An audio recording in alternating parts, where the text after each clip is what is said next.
नौकरी, मजबूरी या शौक, सीधी सादी सी रोली की शादी सिड से तय होती है। शादी के बाद तुम नौकरी करना चाहोगी? नहीं नहीं, बिल्कुल नहीं। वैसे मैं ये नहीं कहती कि नौकरी करना ठीक नहीं है, लेकिन पर्सनली मैं ये सोचती हूँ कि मैं गृहिणी बनूंगी। हाँ हाँ, क्यों नहीं। गृहिणी बनना भी आसान नहीं है। एक सफल परिवार चलाना किसी देश को चलाने जितना ही कठिन है। रोली को सिड का साथ और बात दोनों अच्छी लगती है और फिर वो दिन भी आ जाता है जब दोनों की शादी हो जाती है। शादी के बाद ये क्या, सारा दिन किचन, कपड़े और चार दीवारों के आगे पीछे घूमती रहती है। जा बाहर निकल कर देख, कितनी स्मार्ट लगती हैं वो औरतें जो नौकरी करती है। हाँ, अच्छी तो लगती है सासू माँ, लेकिन मैं नौकरी नहीं कर सकती। मेरा मन घर के कामों में ही लगता है। अरे मेरी बेटी तो कमाती है, अपने को फिट भी रखती है और सास को भी खूब शॉपिंग करवाती है। अच्छी बात है ना सासू माँ, मैं तो जो है उसी में संतोष मान लेती हूँ। बरकत होनी होगी तो इसी में भी हो जाएगी। ये बोलकर रोली चली जाती है। एक दिन सास की सहेली घर आती है, जहाँ रोली उन्हें चाय के साथ कई तरह के पकवान बनाकर खिलाती है। अरे वाह, तेरी बहू तो बहुत गुणी है, कितना सब बनाकर ले आई। मेरी वाली तो ऑफिस से आकर 2 रोटी ही सेक दे तो समझो एहसान कर दिया। अरे ऐसा ना बोल, तेरे घर में 2 कार, 4 मंजिला मकान और तेरे लिए जो वो अपने पैसे से साड़ी लाती है वो भी तो कितनी कीमती होती है। अरे मेरी वाली तो बस सारा दिन इन्हीं 2 कमरों को ताजमहल बनाने में लगी रहती है। सहेली चली जाती है। कुछ समय बाद रोली को एक सुंदर सी बेटी होती है।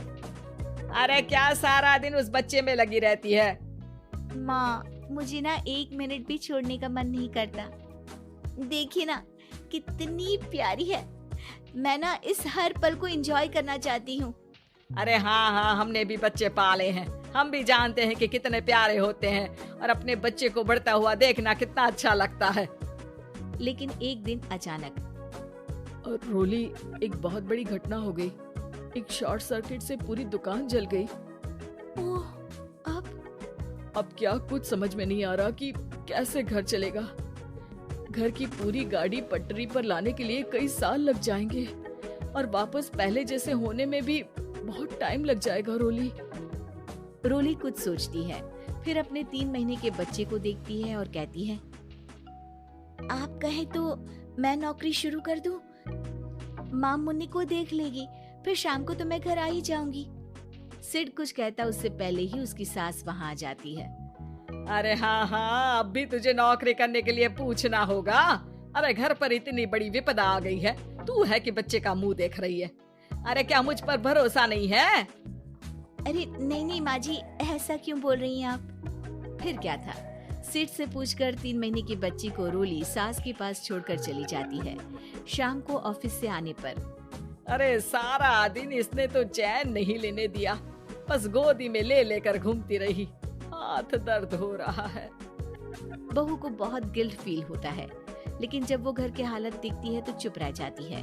ऑफिस में सहेली कहती है, अरे रोली, तेरी तो बच्ची छोटी है ना, कैसे मैनेज करती है?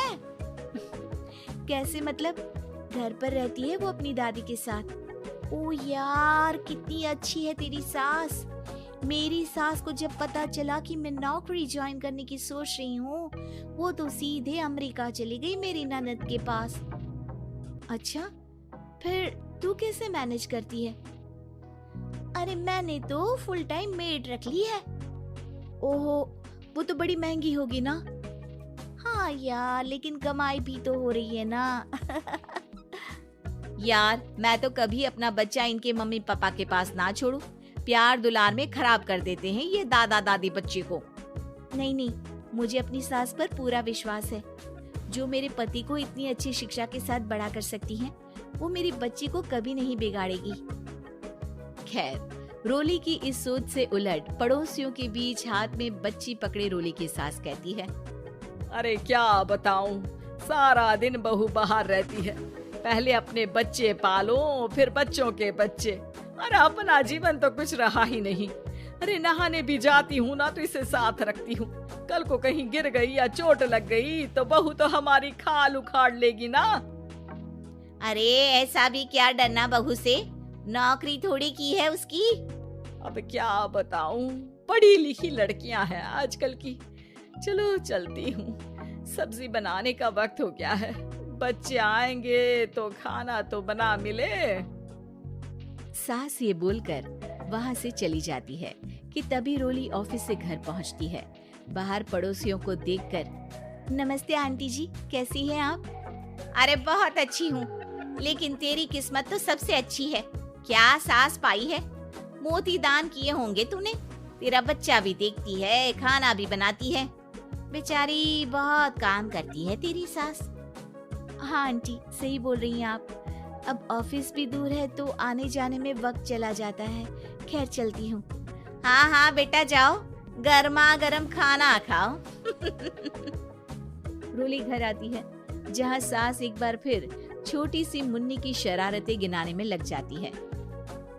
अरे आज तो इसकी वजह से मुझे 2 बार कपड़े बदलने पड़े। बार बार पानी गिरा दे रही थी। दोपहर में थोड़ा सोचा कि आराम कर लूं तो दूध के लिए रोने लगी। हाय, मैं तो परेशान ही हो गई। रोली को सास की बात अब कुछ अजीब लगती है, पर वो जल्दी से कपड़े बदलकर किचन में जाकर रोटियां बनाने लगती है। सारा महीना काम करने के बाद रोली को सैलरी मिलती है। वो पैसे लेकर सीधे सास के पास जाती है। माँ जी, ये मेरी सैलरी। आपने हर कदम में इस घर का साथ दिया। मैं नौकरी करने के पक्ष में नहीं थी, मैं तो अपने बच्चे को बढ़ता देखना चाहती थी। मैं थोड़े में भी खुशी थी। कभी मैंने आपको किचन में पैर नहीं रखने दिया था। घर की मुसीबत नहीं आती तो मैं कभी इन जिम्मेदारियों को आप पर पड़ने नहीं देती। अब सास समझ चुकी थी कि उसकी गलती कहाँ है। हाथ में पैसे देकर कहती है, मैं पढ़ी लिखी नहीं थी तो पति ने भी कभी पैसे हाथ में नहीं रखे, बेटे ने भी गल्ला संभाला, लेकिन तूने मुझे समझा। ये मेरा सम्मान है कि एक बहू होकर तूने पूरी सैलरी मेरे हाथ में रखी बेटा।